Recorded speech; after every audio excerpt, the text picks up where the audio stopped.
Have you ever paused and really thought about how one small misstep could change everything? For many older adults, a single fall isn't just a bruise or a sore hip. It can mean weeks in the hospital, a long, painful recovery, sometimes even the loss of the freedom to live independently. And the hardest part? Falls rarely come with dramatic warning signs. They happen quietly, in a split second. While doing something completely ordinary, walking to the mailbox, stepping out of the shower, or getting out of bed. But here's the question I want you to consider today. What if walking didn't have to feel risky? What if there were small, practical adjustments you could start making right now? No fancy equipment, no gym membership, that would help you feel steadier and more confident on your feet. In this video, we're going to walk through 6 simple techniques used by real seniors across the country. These methods are supported by physical therapists and aging specialists. They're not complicated. They're not extreme. They're small shifts that create a big impact. And by the end of the series, you won't just know what to do, you'll understand why it works. So whether you're in your 60s, 70s, 80s, or you're caring for someone who is, stay with me.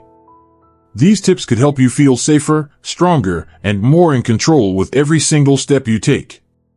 And if this message resonates with you, don't forget to like, subscribe, and turn on the bell so you won't miss what's coming next. Let's begin. Step 1. Head position awareness. This might sound almost too simple to matter, but where you look while you walk can completely change how stable you feel. Think of your head like the engine of a train. Wherever it goes, the rest of your body follows. Many older adults develop the habit of constantly looking down at their feet while walking. It feels logical, right? If you're worried about tripping, you assume watching the ground will protect you. But surprisingly, the opposite is often true. When your head stays tilted downward for too long, your shoulders round forward. Your upper back curves. Your center of gravity shifts out of alignment. And that subtle shift makes your entire body less stable. On top of that, when you're staring straight down, you're actually limiting your ability to see what's ahead, cracks in the sidewalk, uneven pavement, a step coming up. By the time you notice it, it might be too late to adjust smoothly. Physical therapists often teach something called the forward gaze rule. Here's how it works. Instead of looking down at your feet, keep your eyes focused about 10 to 15 feet in front of you. Not at the sky. Not at your toes. Just straight ahead. Every now and then, you can glance down if needed, but let your main focus stay forward. This small adjustment helps your spine sag naturally. Your core muscles engage without you even trying. Your posture improves. And your steps become more even and controlled. Let me share a quick story. Harold, a 78-year-old former mechanic, loves taking morning walks around his neighborhood. Over time, he started feeling unsteady, especially when walking downhill. He thought it was just age catching up with him. But after speaking with a movement specialist, he realized something surprising. He had developed the habit of watching his feet constantly. That forward lean was throwing off his balance. So he tried something different. He kept his chin slightly lifted and his eyes focused ahead instead of down. Within days, he noticed a change. His stride felt smoother. He wasn't tensing up as much. He felt more in control. All from changing where he looked. When your head stays upright, your body organizes itself more efficiently. Your balance improves almost automatically. It's not about forcing perfect posture, it's about allowing your body to align the way it was designed to. So if you've ever felt unsure while walking, or you notice yourself staring at the ground out of fear, try this instead. Let your vision guide you forward, not your fear pulling you down. Sometimes the most powerful shift begins with something as small as lifting your gaze. Step 2. Rediscover the rhythm of your arms. When people think about balance, they usually focus on their legs and feet. But your arms? They play a much bigger role than most people realize. Your arms act like natural counterweights. When your right leg steps forward, your left arm should gently swing forward too. When your left leg moves, your right arm follows. This cross-pattern motion keeps your body centered. It stabilizes your upper body. It allows you to move smoothly without constantly overcorrecting. But here's what often happens as we age. Many older adults gradually stop swinging their arms, and they don't even notice it. Sometimes it's because of shoulder stiffness. Sometimes it's because they're carrying bags. But very often, it's because of fear. When we're anxious about falling, we tense up. And when we tense up, our natural walking rhythm disappears. Miss Bernice, a 79-year-old retired teacher, experienced this firsthand. After a fall, she began using a cane. Over time, she felt her balance getting worse, even though she was using the cane every day. Her physical therapist noticed something subtle. Her left arm wasn't swinging anymore. She was holding the cane stiffly, and the rest of her body had adapted around that tension. With guidance, Bernice began practicing a smoother arm pattern, using the cane properly while allowing her other arm to swing naturally. After a few weeks, she said something beautiful: "Walking feels lighter. I feel more like myself again." Here's what you can do starting today. Keep your elbows relaxed. Let your hands stay open instead of clenched. Allow your arms to swing gently at your sides. You don't need exaggerated motion. Just a calm, steady rhythm. If one arm feels stiff or weaker, let the other one do the work. Even one freely swinging arm is better than none. Balance isn't just about your feet. It's a full body conversation. And when your arms join that conversation again, walking starts to feel natural instead of forced. If you're still with me and finding this helpful, comment 2 below so I know you're here. I'd love to hear which of these habits stands out to you the most. Step 3. Pay attention to how your feet meet the ground. Walking feels automatic. Most of us don't think about it at all. But the way your foot touches the ground has a huge impact on your balance, and as we age, that pattern can quietly change without us realizing it. A healthy walking step follows a natural sequence. Your heel touches down first. Then the pressure rolls through the middle of your foot. Finally, your toes push off to move you into the next step. This is called a heel-to-toe motion. It's not about looking graceful. It's about stability. That rolling motion absorbs shock. It keeps your joints aligned.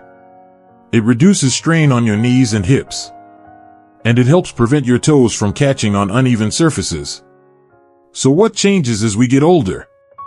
Joint stiffness, old injuries, reduced ankle flexibility, sometimes fear.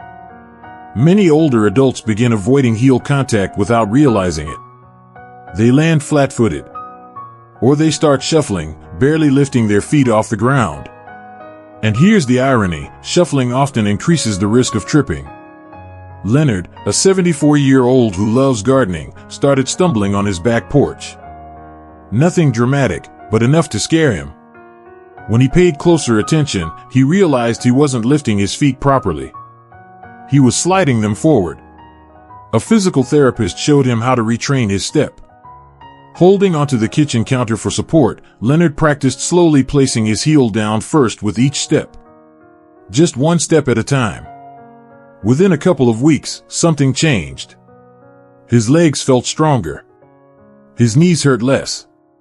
He wasn't walking faster, but he was walking with more control. When you lead with your heel, your calf muscles engage. Your hips move more naturally. Your entire leg works as a coordinated system instead of a disconnected set of parts. Here's something simple you can try at home. Lay a towel flat on the floor and walk barefoot across it slowly. Pay attention to each part of your foot making contact: heel, middle, toes. Feel the sequence. At first, it may feel awkward. That's okay. Your body is relearning something it already knows. The more you practice this pattern, the more automatic it becomes again. And quietly, without fanfare, your risk of falling decreases. Sometimes stability isn't about doing more. It's about doing what you already do, just a little more intentionally. Step 4. The power of smaller steps. Now let's talk about stride length. When we were younger, long, confident strides felt strong and natural. That's how many of us walked for decades. But as we age, those long strides can actually work against us. Here's why. When you step too far forward with your lead foot, your weight shifts slightly backward. That shift moves your center of gravity out of alignment. It also increases strain on your knees and hips. And if you slip or trip, your body has less time to react. Shorter steps, on the other hand, keep your weight centered over your feet. Your movements become more controlled. Your reactions become quicker.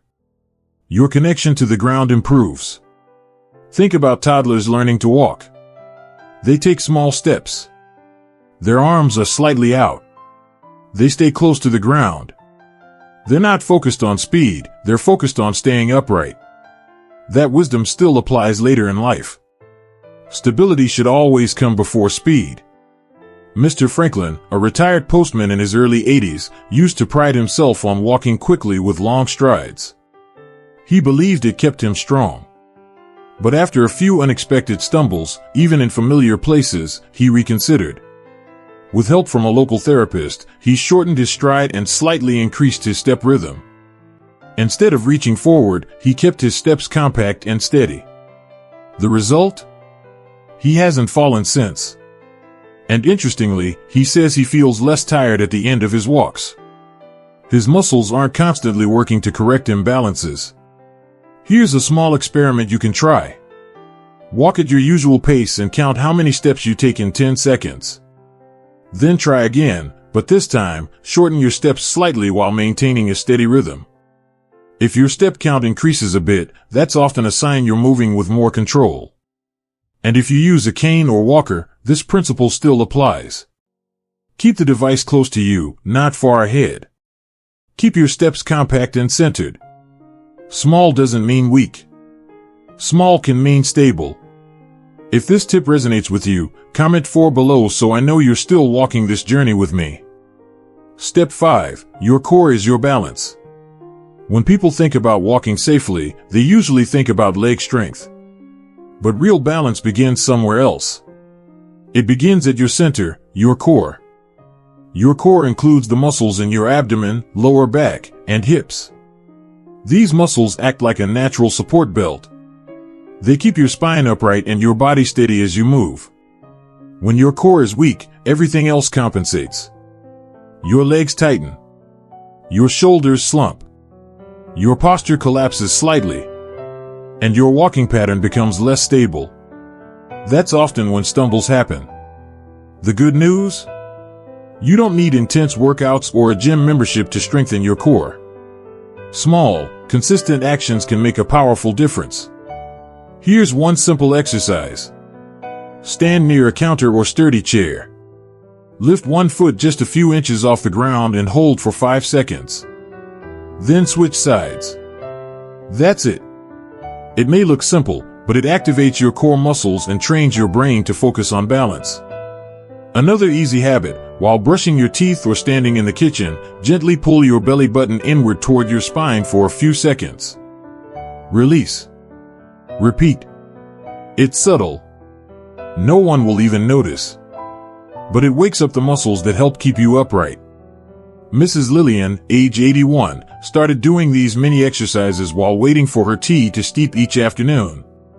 After a few weeks, she noticed she didn't feel wobbly on her morning walks anymore. It's like my body remembered how to stand tall again, she said with a smile. Core strength isn't just for athletes. It's not just for younger people. It's your quiet stabilizer. A strong center supports every step you take. And when your center feels steady, your confidence grows naturally. Step 6. Awareness of floor patterns and transitions.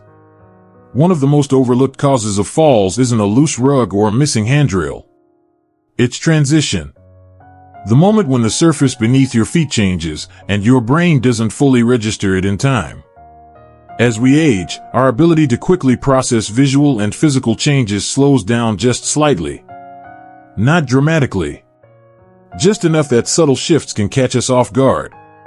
A different floor color. A new texture. A glossy reflection from overhead lights. a change from carpet to hardwood, even a small step down that blends into the background. All of these require your brain to adjust your body in real time. And if your attention is somewhere else, thinking about your grocery list, checking your phone, replaying a conversation, you might step forward without fully preparing your body for what's next. Take the transition from carpet to tile, for example. The feel under your foot changes. The sound changes. The traction changes. Even the temperature can feel different. If your brain doesn't consciously acknowledge that shift, your body may respond just a fraction of a second too late. And sometimes, that's all it takes. Physical therapists often recommend a surprisingly simple habit, quietly name the surface you're stepping onto. It can be as subtle as thinking to yourself, tile, rug, step up, or curb.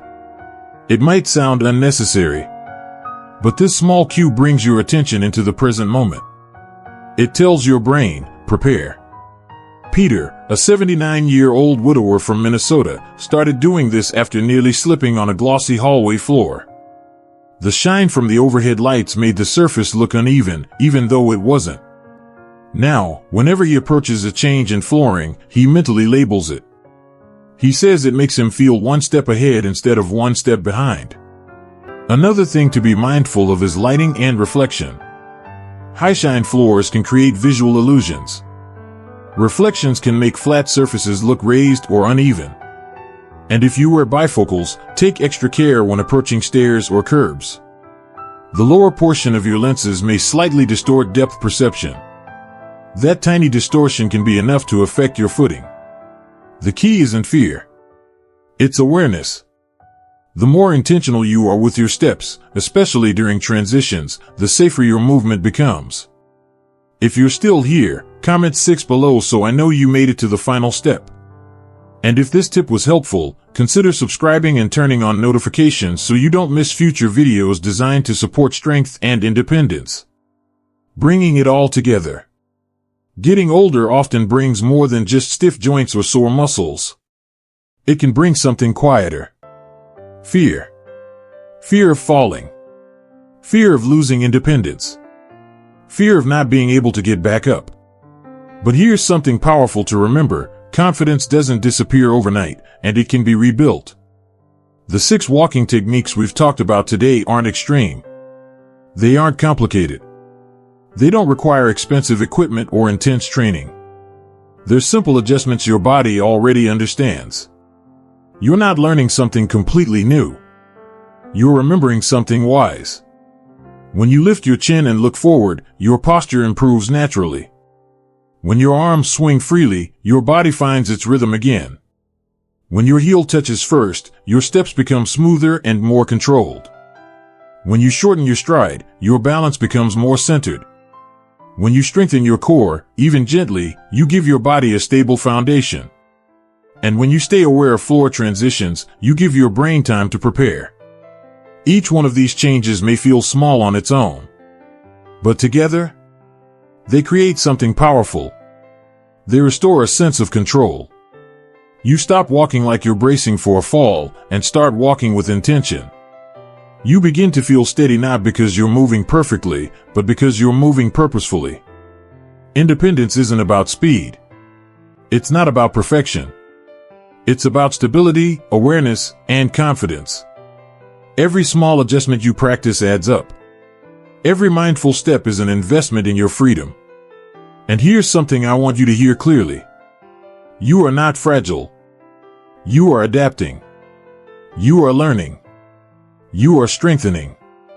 And every step forward is a quiet act of resilience. Now I'd love to hear from you. Which of these 6 habits stood out the most? Is there one you're going to try tomorrow morning? Share it in the comments. Your experience might encourage someone else who's reading. If this video brought you value, please consider liking it, subscribing to the channel, and sharing it with someone you care about. Your support helps us continue creating meaningful content that uplifts, informs, and encourages positive living in the later years of life. Thank you for spending this time with us. Let's keep walking this journey of strength, confidence, and wisdom together. Take good care, and I'll see you in the next video.